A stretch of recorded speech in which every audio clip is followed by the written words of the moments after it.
Well, let's pick up on that top story. The Department of Correctional Services will appeal today's judgment on former President Jacob Zuma's medical parole. The High Court in Pretoria declared the decision to grant Zuma medical parole unlawful. Correctional Services spokesperson Singabakho Nxumalo joins us now.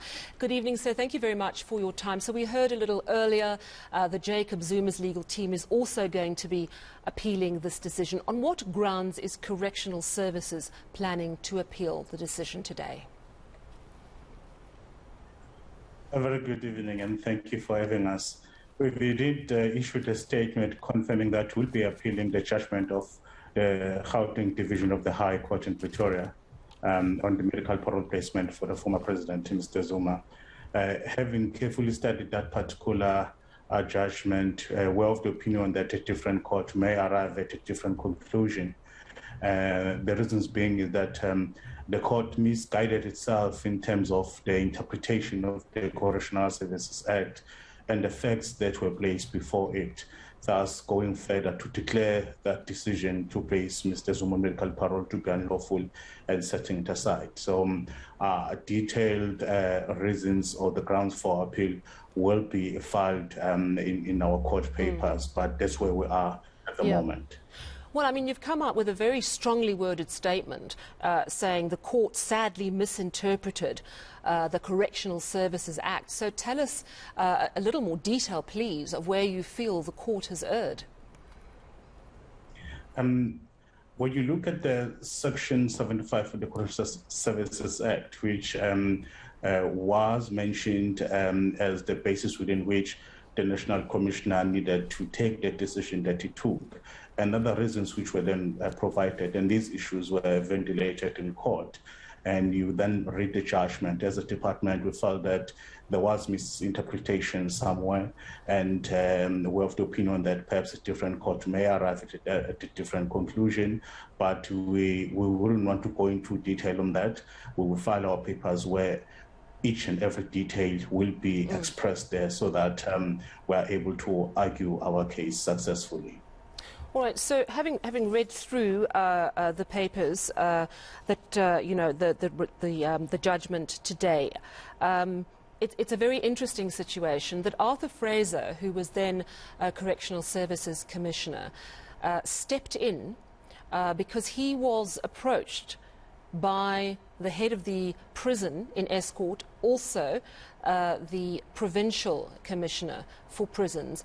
They felt that Jacob Zuma had deteriorated markedly, and they were concerned that he would deteriorate again. He'd since been stabilized if he were to stay in prison. At that point, those two groups, the head of the prison in Escort and the provincial authorities, went to Arthur Fraser. But Arthur Fraser had an entire 10-person expert medical panel. I'm just trying to understand why Arthur Fraser would overrule the decisions of an expert medical panel. Is it fair to say that not just medical reasons were at play? And I ask that because in part of this judgment today, Arthur Fraser himself has acknowledged that he was very mindful of what had happened after Jacob Zuma's incarceration with the July unrest. Is it fair to say that Arthur Fraser was considering this, that Jacob Zuma was an extraordinary inmate? He wasn't just an ordinary inmate. I think, firstly, it's important to distinguish that the decision taken by Mr. Fraser at the time is a decision that was grounded from the Office of the National Commissioner.